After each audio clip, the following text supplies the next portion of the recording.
Gajoldoba tourism হাবেই জমি লুট আর অনিয়মের ভুরি ভুরি অভিযোগ। গজলডোবা উন্নয়ন পর্ষদের অফিসের জন্য বরাদ্দ জমি, ভালো করে শুনবেন, গজলডোবা উন্নয়ন পর্ষদের অফিসের জন্য বরাদ্দ জমি এখন বেহাত হয়ে গেছে। অভিযোগ, জঙ্গলের জমিতে বেআইনিভাবে পরপর মাথা তুলছে রিসর্ট আর রেস্তোরাঁ।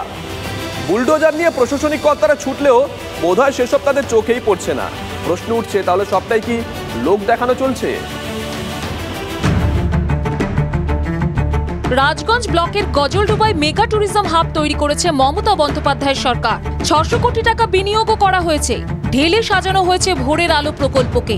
গজলডোবায় পর্যটকদের আনাগোনা বাড়তেই জমি মাফিয়াদের নজর পড়ে এলাকার খাস জমিতে। হুহু করে দখল হয় সেই সব জমি। ভোরের আলো প্রকল্পের চারধারে গড়ে ওঠে একাধিক বেসরকারি resort, farm house, Amazon park, water park. গোটা এলাকা জুড়ে একাধিক ফুর্তির রিসর্ট কোথায় তৈরি হচ্ছে? হয় খাস জমিতে, নয় অন্য কারো পাট্টা পাওয়া জমি সেটা দখল করে নিয়ে কোথাও আবার চাষের জমিতে। কারা বিনিয়োগ করছেন? অধিকাংশ ক্ষেত্রে শাসক অথবা শাসক ঘনিষ্ঠ তাদের অনুগামীরা। গোটা এলাকা জুড়ে TV9 বাংলা যে ছবি তুলে ধরছে দর্শকদের সামনে, একাধিক রিসর্ট মাথা চাড়া দিচ্ছে। যারা বিনিয়োগ করেছেন তারাই স্বীকার করে নিচ্ছেন জমি তাদের নয়। একই সিস্টেম, কোনোটাই তাদের জমি না, কোনোটাই কারো জমি না। আপনাদের ক্ষেত্রে জমি নয়, এটা তো মানছেন? এটা আমি তো মেনে আসছি যে আমাদের নামে নেই জমি। তাহলে কি এটা বৈধ হলো না? না, অবৈধই আছে, কিন্তু অনেকেরই তো আছে, অনেকের আছে ওখানে। জমিটা কার নামে রেকর্ডেড আছে এখন পর্যন্ত? গভর্নমেন্টের কাছে, গভর্নমেন্টের নামে আছে, সেটাই বলছি। তার মানে তো আপাতত পুরো রেস্টুরেন্টটা তো বেআইনি। বেআইনি তো ভূমি দপ্তরের জানে ওদের কাছে কি পেপার, আমি সব দিয়েছি। আরে সব দিয়েছেন বুঝলাম, কিন্তু গভর্নমেন্ট কি আপনাকে দিয়ে দিয়েছে? দেয়নি তো।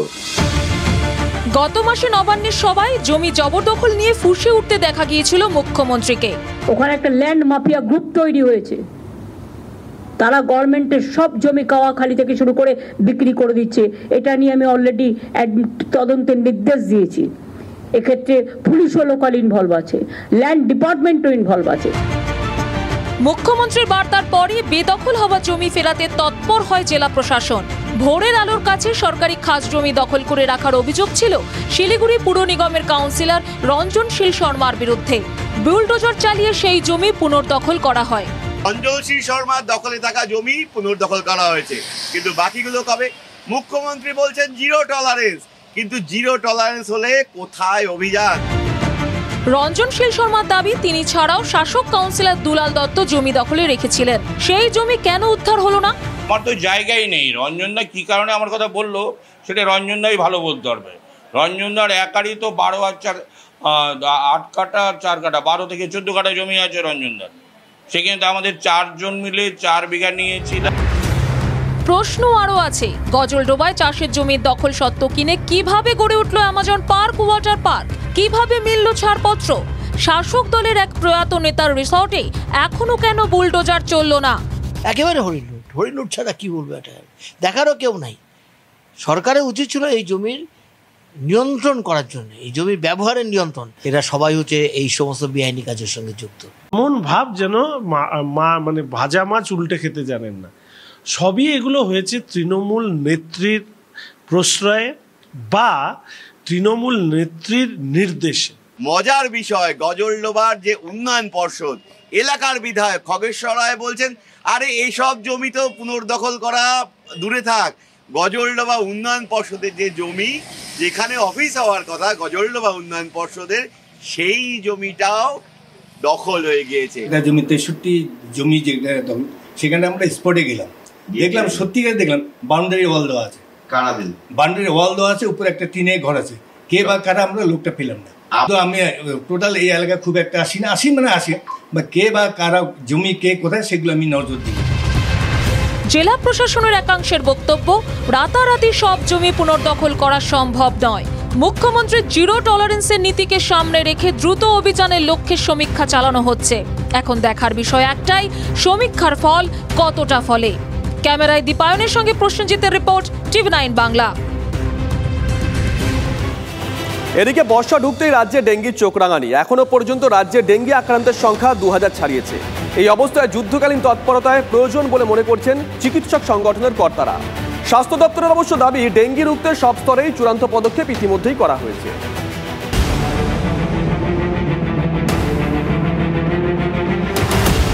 বর্ষার শুরুতেই রাজ্য জুড়ে ডেঙ্গির বাড়ন্ত। স্বাস্থ্য ভবন সূত্রে খবর, এক সপ্তাহে রাজ্যের বিভিন্ন জেলা মিলিয়ে আক্রান্তের সংখ্যা 150 ছুঁই। 3রা জুলাই পর্যন্ত রাজ্যে ডেঙ্গি আক্রান্ত 2095 জন। আক্রান্তের সংখ্যার নিরিখে শীর্ষে উত্তর 24 পরগনা, এরপরই আছে মালদা, মুর্শিদাবাদ, হুগলির মতো জেলাগুলি। মুর্শিদাবাদ মেডিকেলে বেড়েই চলেছে ডেঙ্গি ও ম্যালেরিয়ার আক্রান্ত রোগীর সংখ্যা। সরকারি পরিসংখ্যান অনুযায়ী মুর্শিদাবাদে এই পর্যন্ত ডেঙ্গি আক্রান্তের সংখ্যা 153 জন। মশা মানে তো আতঙ্ক, হ্যাঁ, থাকার ব্যবস্থা ভালো আছে না, সামান্য ওই না কামড়ায় ধরেন, যারা একটু বাইরে আছে তাদের মধ্যে একটু সমস্যা, বাইরে ভিতরের মধ্যে আছে তাদের কোনো অসুবিধা হয় না। মালদায় লাফিয়ে লাফিয়ে বাড়ছে ডেঙ্গি আক্রান্তের সংখ্যা। শুধু মালদা শহরেই নতুন করে ডেঙ্গি আক্রান্ত 20 জন। মালদহে এখনো পর্যন্ত 171 জন ডেঙ্গি আক্রান্ত। স্বাস্থ্য বিভাগ যে কোন কাজ করছে আমরা ঠিক বুঝতে পারছি না। প্রত্যেক বছরই স্বাস্থ্য বিভাগ বলছে যে আপনাদেরকে সতর্ক করতে হবে, জল জমতে দেওয়া যাবে না, এই দেওয়া যাবে না, অথচ আপনি দেখুন রাস্তায় ঘাটে কিভাবে জল জমে আছে। ডেঙ্গুর মশাকে বাড়ার জায়গা তো আমরাই করে দিচ্ছি। আমরা যদি সচেতন হই তাহলে ডেঙ্গু বাড়বে না। আমি এক্ষুনি খবর পেলাম যে লিস্টটা শেয়ার হয়েছে, তাতে এই সপ্তাহে আরও 15 থেকে 20 জন মতো আক্রান্ত হয়েছে আমার জেলায়। ভর্তির সংখ্যা কিন্তু বাড়েনি। ভর্তি মাত্র আমার আজ পর্যন্ত জানুয়ারি মাস থেকে ভর্তি 8 জন। এই মুহূর্তে বোধহয় মেডিকেল কলেজে 1 জন ভর্তি ছিলেন, তিনিও ছুটি হয়ে গেছেন। অর্থাৎ সিরিয়াস ডেঙ্গু রোগী কিন্তু নেই। পুরো কর্তৃপক্ষের দাবি, শহরে কেউ ডেঙ্গি আক্রান্ত হচ্ছেন না। আমাদের কাছে এরকম কোনো খবর নেই। যদি যারা হসপিটালে ভর্তি হচ্ছে গ্রাম থেকে এসে, সেটা শহরে ইনক্লুড হবে না। ডেঙ্গি মাথাচাড়া দিচ্ছে দুর্গাপুরেও। 12 নম্বর ওয়ার্ডের গাজীপাড়ায় শেখ ইয়াহুদ নামে এক বাসিন্দা সম্প্রতি ডেঙ্গিতে আক্রান্ত হয়েছেন। মেয়েকে নিয়ে ভেলোরে চিকিৎসা করাতে গিয়েছিলেন ইয়াহুদ। সেখান থেকে ফেরার পরেই জ্বরে আক্রান্ত হন তিনি।